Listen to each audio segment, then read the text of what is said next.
fine Value Farm family, welcome back to another episode of The Farm. If you are new here, you are most welcome.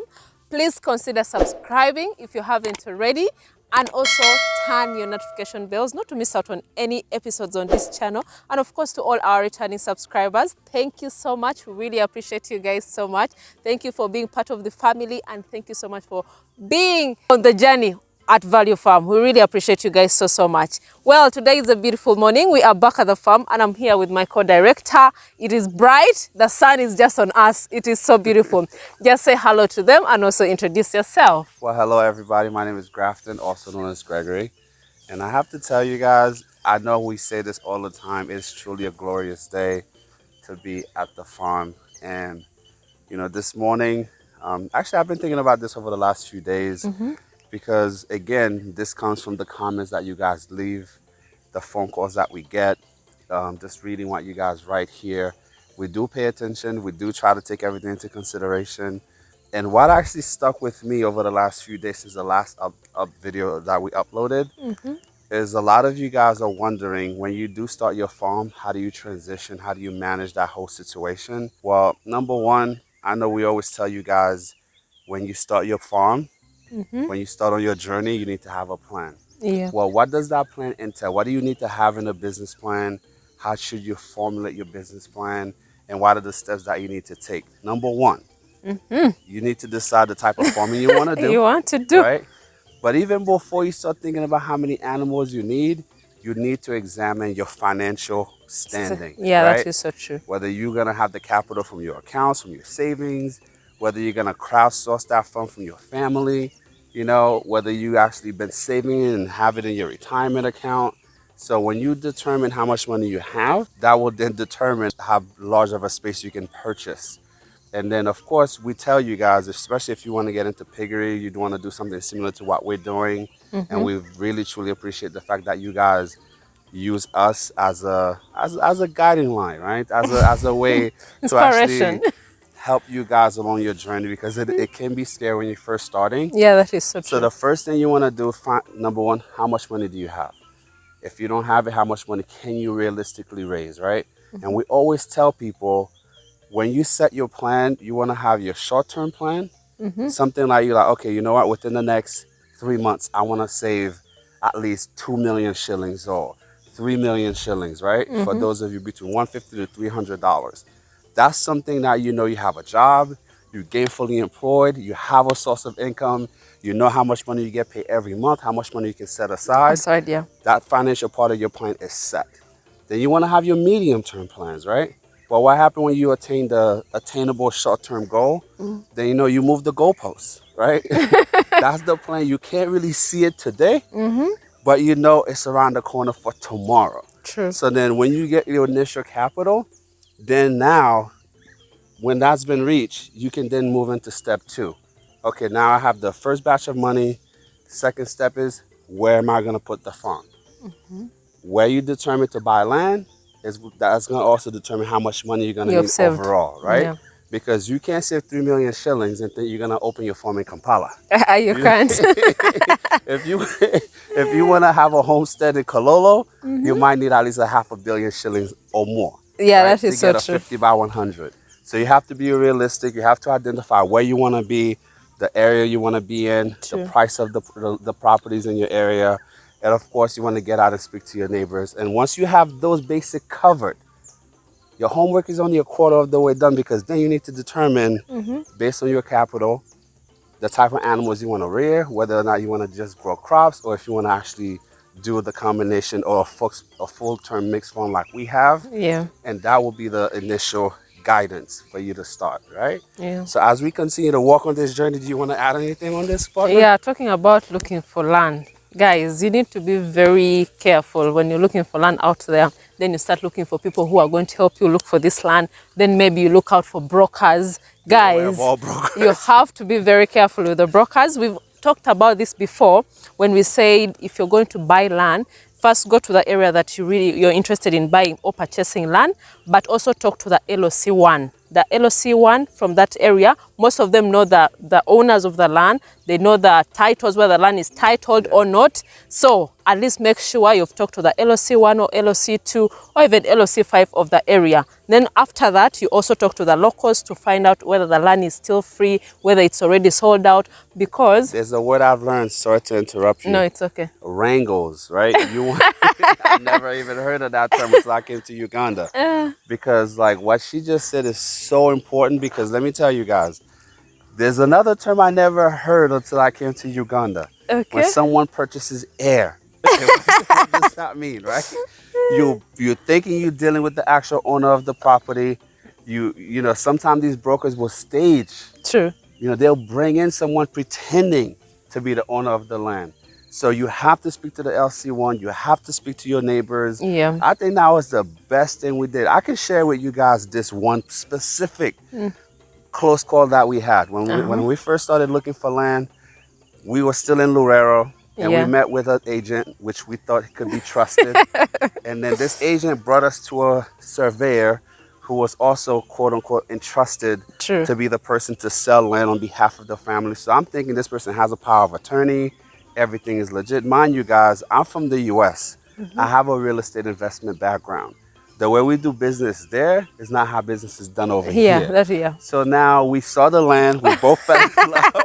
It was a substantial amount of money. Oh my God, yeah. And I just remember like speaking to my lawyer, thank God for Issa, where he said, you know what, don't do anything without first talking to me, without first letting me check with the land registry to make sure that the land is owned by the people that are claiming to own the land.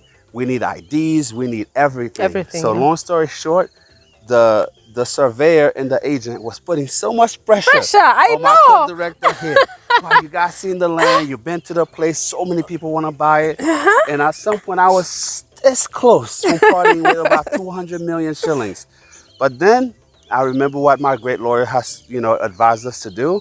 I reached out to Issa, pull out the land registry, even though those guys were trying to get us not to go back. You remember that? Yeah, I remember that. That was the tell sign that they do want us to go back. There's no need to go back and talk to those neighbors. They are squatters. We have to settle them. And then the very next day, we got in the car and we went back. We just drove without letting them know. We went back to the property site. We spoke to the local people. They gave us great insight. And even though we had a plot and block number, while we found out the people who actually own the land, they own land in that area, but in a different location. But it was completely different location. That is the thing. They showed us land that connected to the main road, that was very close to the highway. We were gonna pay a heavy premium. That is so true. For that land, and we were literally buying land in the mountain and in the bush. And so, do you remember when we went to the land, they were telling us, because it was around 100 acres. So the surveyor and the agent told us, you can't walk, it's too far, it's too far. So you can't really walk all this land. But up to there, it's very far, so it's quite tricky. So in case you're going to buy land, you have to walk through the land. Walk through, be familiar with your boundaries, because another trick they'll use on you here, and you can attest to that, right? You can actually start the process. You survey your land. Don't ever think you're going to survey your land once. Because the first time you go, survey the land, you mark your boundaries. But believe me, whether it's the LC1 or the LC2 or whoever they are, listen, guys, not everybody has the same moral character. Not everybody has the same level of integrity. You're going to meet good people in life. You're going to meet suspect people in life, right? And some of these guys, though they're there to protect the public, it doesn't always go as planned. So in order to protect yourself, to protect your bottom line, you be prepared to survey your land 2 times, if not 3 times. Because what happens is when you finish with your purchase, when you're about halfway done with your purchase, right before the final closing, before you hand in your final payment, you make sure you survey your boundaries and keep the same measurement that you had before. Because with us, our boundaries kept on magically shifting. That is so true. So if not for the fact that we actually had a great surveyor who was trustworthy, who was able to come out at a moment's notice to resurvey the land to make sure that all of our boundaries were where they were in the beginning, Yeah. we would have lost at least 4 to 5 acres of land. That is Because so when true. you're buying more than 20 acres of land, guys, it's very easy, and when you're not familiar with the terrain, for people to shift the boundaries on you. And when you start to fence your property, you might think you're fencing 25 acres when you're really fencing 21 acres. That So is so true. that's a very important tip that we learned the hard way. So we don't want you to make that mistake. Yeah, another thing, like time of payment, do not pay the whole amount at Never. once. As long as you have your land, you've acquired it, you've seen the title, it's correct, at least give 50% or even 25% of the money. Then you can be able to finish with time as you get familiar with the location. That's why I love my lawyer, because even though you have the money to pay these guys, he always works it out so that, number one, you have enough time so that there's no financial pressure. And then, of course, he also makes it very clear to the seller that we're going to do things in phases. Yeah. Because what sense does it make to make this huge acquisition of land if you have no liquid capital to continue doing what you need to do? So that's the beauty in working with not just yourself, not just with the LC1 or the LC2. Please, when you put your business plan together, also save a little money for attorney fees. Yeah, that is Because true. I know a lot of us want to do things and we want to go around the LC. And you have to deal with the LCs because they have to recognize you. They have and to. introduce you to the To town. the town, to the To the village. council, to the village, so that they recognize that you the proper owner of that land. Of the If property. you don't go through that step, and you own that land and they don't know you own They the land, don't guess know what? You bought air. Yeah. And last I remember, unless you need oxygen, air in this world is supposed to be free. You don't want to be buying air. You want to buy your property. I think what they mean, like the land that has been sold over and over again. That's what the happens. terminology. So yeah, because if nobody knows you own the land, the same brokers that you deal with, even sometimes the LC1, Yeah, even the right? LC one. They'll sell your land to multiple people. So the best thing you could do, once you make the purchase, you register your title. A lot of people make that mistake too. They buy the land. They have the title and the transfer form. They have the transfer form from the original seller. That is so true. But then they don't want to pay the assessment fee, and they don't want to pay the tax to register the land in their name or in their company's name. Guess what, guys? At any point in time, if you don't register your land, anybody can go behind your back. Just sell your land to multiple people over and over again. You don't want to be facing with those problems. You don't want to have to deal with those situations, because you know what? If you're going to spend the money to make the purchase, you don't want to get to the 1 yard line and not cross. You don't want to get to the bridge and not make it to the other side. Do it to its completion, even though it's going to hurt a little bit, but make sure that you secure your title, you update your information, Yeah. your contact info. Not to mention, you want to be introduced to the whole town so that they know. If anybody comes to try to buy your land, that's Mrs. Tina's land. That's Madam Tina's property there. Who's trying to buy this? No way. No way. And People, all the locals, Yeah. all your neighbors, whether they hate you or like you, by they the way, will tell people, you know what? No. That land has been bought already. It's been sold. Why are these people here? Exactly. And it's also those same people that will call you or Yeah. they'll wait for you on the side of the road all day long if they know your schedule. Madam Tina, Mr. Grafton, somebody was at your land here. Are you selling? I'm selling. You know? So another thing too, be good to your neighbors. Yeah, that is so I true. think that was probably the best thing we did, because let's face it, guys, the rest of the land we added, when we started, we barely had a little over 30 acres of land. But when we first came here, even before we made the purchase, Yeah. we went to every single neighbor, Yeah. introduced ourselves, tell them what we were trying to do. And I still remember the first time we spoke to my favorite, which is now my adopted mom, Jaja. Jaja. Her one concern was, well, you know what? We don't have any land wranglers here. Whatever you do, keep in mind, don't plant any crops that's going to bring monkeys. Monkeys here because We don't want them have to eat our crops. Yeah. So, and she has been extremely helpful. Yeah. Her whole family has been helpful to us. In fact, some of her kids Helped us acquire more land. helped us acquire more land. In fact, where the center is behind us, Yeah. that came directly from a recommendation she made to us. Yeah, that is And so it true. turned out to be a blessing in disguise. Wow. So now that you have your land, you know which mistakes you can't afford to make, then what, right? You need to fence your land, please, because you've already acquired. You don't want to get wrangles with your neighbors. mark your territory when the surveyor is still around, so that you go beyond your boundaries or even cheat yourself. So invest on fencing as well. It may be very simple, but make sure that you fence the land properly.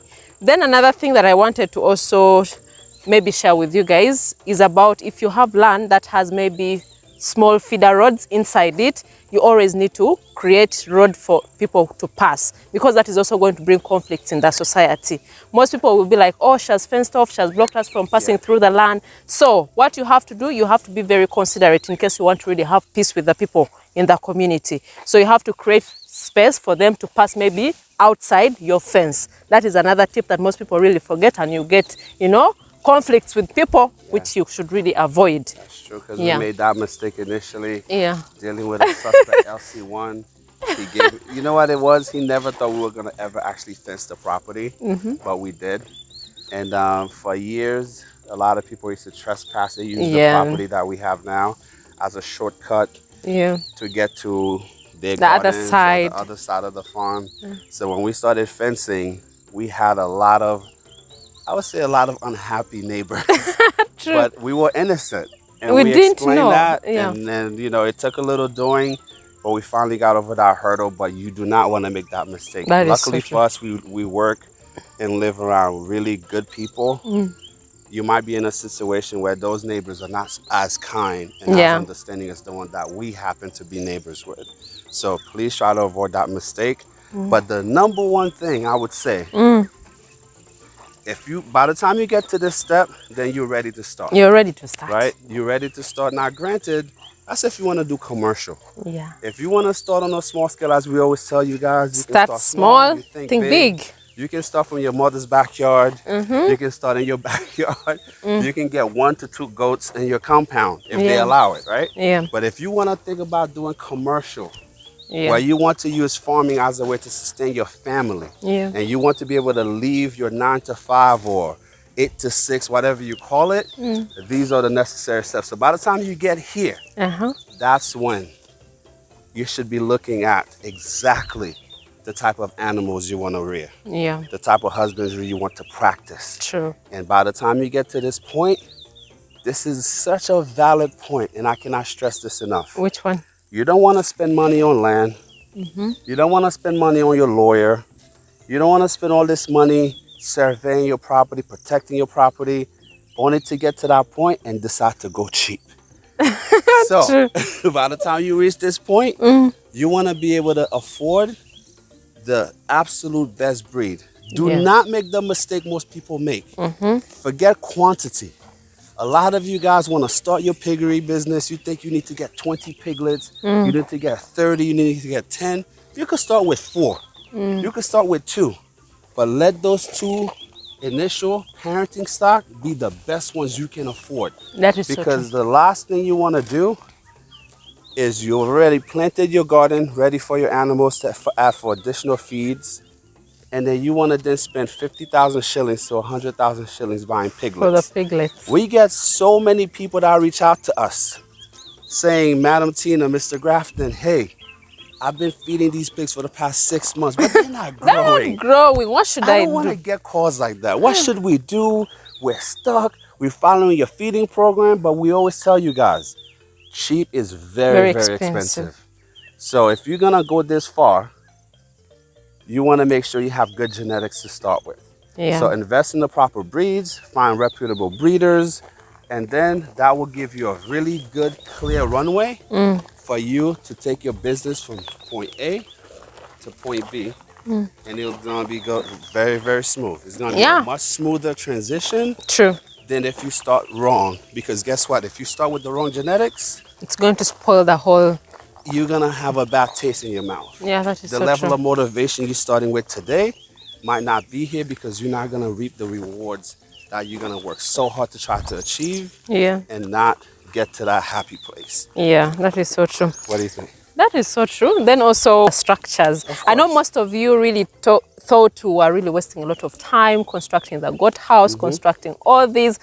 You people, instead of stocking in, we had a bigger picture, because if you're going commercial, this is still for commercial basis. Yeah. You're looking at long term. You're not looking at short term. Yeah. Of course, we started with smaller structures in the beginning, but also they were not really that bad enough. They would accommodate the animals, but we're looking at the bigger picture and also expansion. So we really did the goat house. Right now, we can put in so many goats there, because most of you in the beginning were like, oh, the house is really so nice, but the animals are few, why can't you put in more animals? Right now that we have a peace of mind in terms of structure for the goats, really. We also were looking for the proper breeds, right? Exactly. I mean, it's one thing to have a nice structure or no structure at all, which we do not recommend. But if you're actually going to take all of the necessary steps to set up a real commercial farming operation, Yeah. we basically had to scour our region, out of the region. We spoke to so many different people. Like, we're in central Uganda here, right? In Lorero. We reached out to people that were in Masindi, which Yeah. is an extra 2.5 to 3 hours away from where we are. We reached out to people in Lira, which is about 4 hours away from us. People in northern Uganda, western Uganda. I actually drove all the way to Mbarara so many times on fact-finding missions, looking for the best goats, looking for breeds of cows, talking to some of those farmers out there. You know, you have to make sure you take your time, you do your research, so that way, you know, when you jump both feet in, you want to find You're a ready. soft landing ground. You don't want to You land on the are thorny ready. bushes. Yeah. And then what can get you in trouble is skipping any of these steps, Yeah. right? Going cheap when you're buying your breeds, not researching, not dealing with someone who does record keeping, not finding a reputable breeder. And another thing too, guys, please don't make the mistake of thinking just because the animal is expensive is of quality.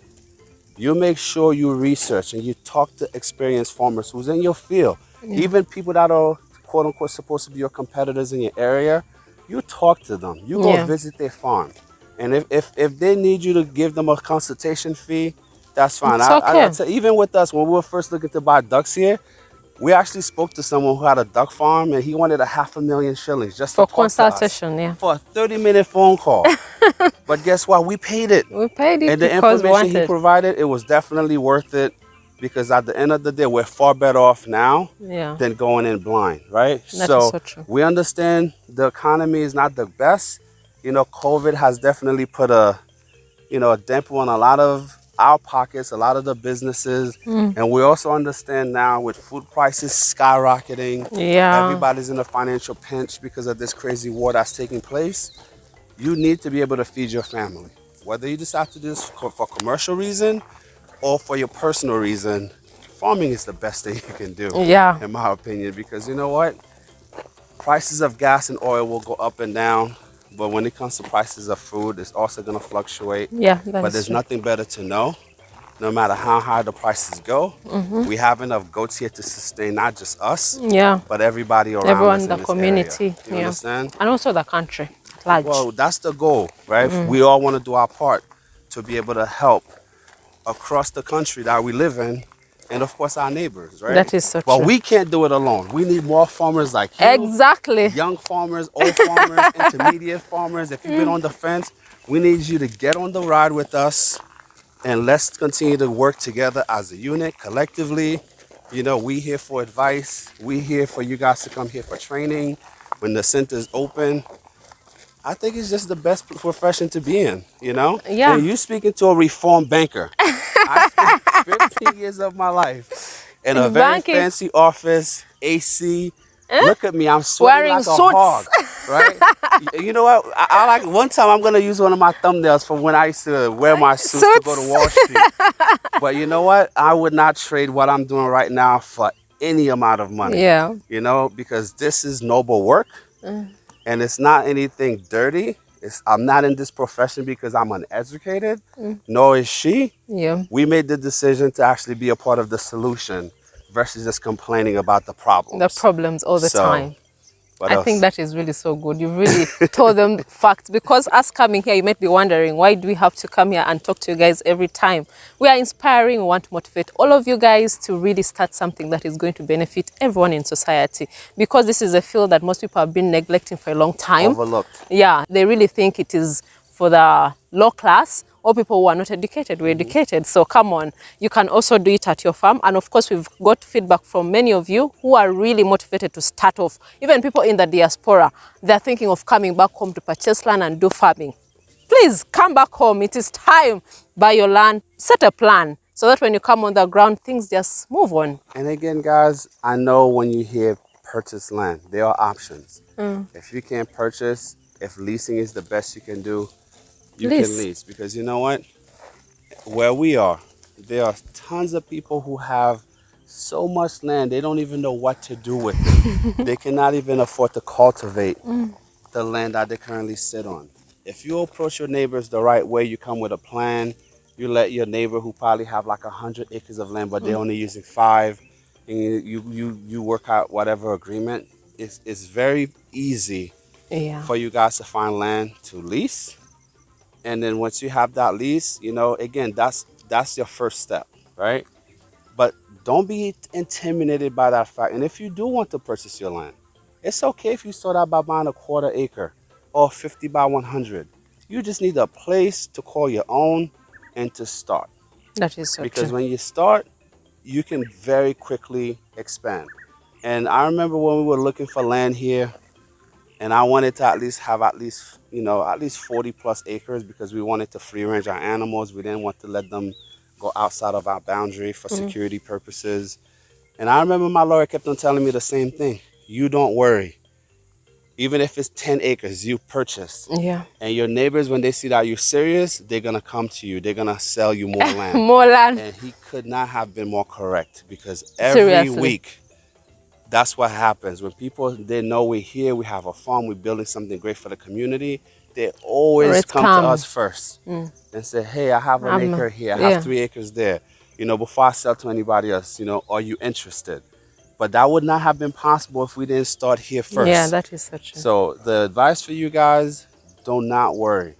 You know, think about the first time, your first day at university, you know, the first time you walked onto your office, whether you're an accountant, lawyer, engineer, nurse, doctor, there's always going to be a learning curve. Whatever you learn from the book versus real world application is going to take some time. But the beauty here, when I first started at university, I didn't have anybody on YouTube to give me a step-by-step guide, you know, as far as what to do, you know?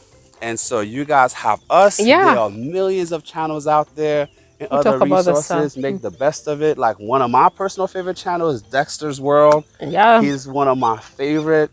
And I know my guy's going through some challenges right now because he had to move his farm because the government purchased his land. You know, Dexter, if you're watching, probably not. Just know that here in Africa, in Uganda, we also watch you. We're rooting for you.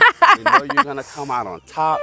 We love your positive energy, because when we face challenges, I always have it at the back of my mind, what would Dexter do? And then we try to follow that model. So thank you so much for what the impact you've had on us, on me in particular. And I hope we're having a similar impact on you guys out there. That is so true. That is so true. So, but guys, you can see we are here. The sun is out. We are just moving around, going to do our rounds, because you don't want to be a telephone farmer. Whereby you're in Kampala, you're wherever you are, and you're just making calls every time, and you don't want to come and see what is happening. Think of this ratio, right? You guys know the 80-20 rule when it comes to relationships, right? Like if you're in a relationship and 80% of what your spouse does makes you happy and everything is great on that front, and that 20% she drives you crazy and everything else, the 80 outweighs the 20, right? Well, when it comes to farming, you don't want to apply that reverse 80-20. You actually want that ratio to be 90% you're here, okay, and the 10% you can live without. And so if you try to make those ratios work for you, then congratulations, you are ready to be a full-time farmer. Please welcome. Let's go and do our round so that we can show you guys what is really happening today. It's going to be short, but it's going to be something that is going to inspire people out there. You guys will see it in the B-roll. Yeah, let's go.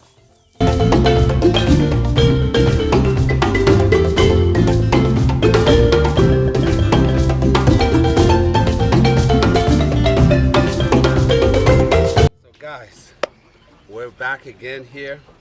So thank you, Tina. This is still being revised, right? But what we did here, if you guys recall the other day, we told you that we were actually bringing in staff specifically to take care of the kids, right? So this is still under construction.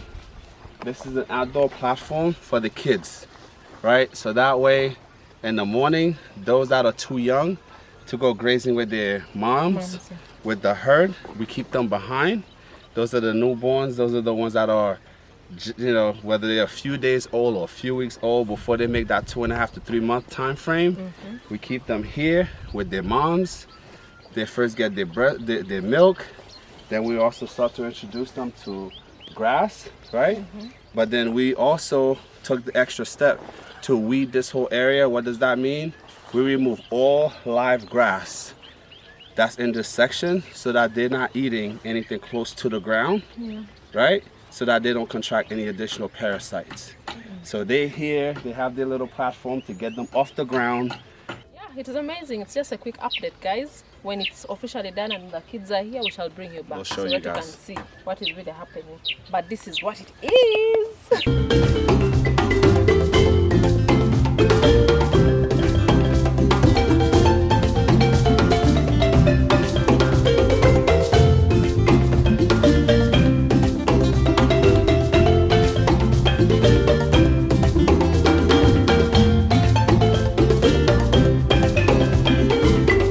Guys, as you've seen, you've really done the rounds. We've checked the pigs, we've checked the goats, like the kids area. It's really been amazing. Are you guys inspired? Are you ready to become a farmer? Huh? Let us know in the comments down below if you're really ready to have something like this at your farms. But we really appreciate you guys so much. Any last words? Do you have anything to say to the people as we conclude? It's always nice to actually show you guys a peek behind the scene. Because like, you know, we come here, you see us do these videos, but so much more goes into running a farm than just that. Because we definitely have to deal with the staff. We definitely have to do our spot checks on the animals, walk the grounds, be here, and of course make sure we take an inventory as far as food is concerned for both the staff and the livestock here at the farm. So we guys give you guys a sneak peek, I hope you guys enjoy it. If you do, if you want more content like this, you let us know. Exactly. So we can show you a proper day in the life. Because how many of you would like to see when Tina first wakes up in the morning around like 4 a.m.? So if you want to get the in-depth leave your comments of that type of content from the time we wake up until the time we actually leave, let us know and we'll actually make that happen. Yeah, that is so true. But guys, really appreciate you guys so much for the love and support. Tell a friend to tell a friend. And please do not forget to follow us on our social media platforms. We have Instagram, Value Farm UG, then also Facebook, Value Farm UG. Guys, we're really making a push to get to 100, right? Because we want to reach out a broader audience, because the more people this information reach, the better it is for all of us. True. Of course, and of course, the more we engage as a community, the more YouTube is more apt to probably recommend these videos. So share with your friends, your colleagues, co-workers, boyfriends, even your enemies. You know? share with your enemies. Everyone. Yeah. So ultimately, you know, it's always a pleasure. And I enjoy reading some of your comments, even the ones that are not always so nice. It's okay. We learn something from those as well. So yeah, continue to support, because we do appreciate you guys more than you'll ever know. So thank you very much. Thank you so much, guys. We love you. Till next time. Bye. Bye.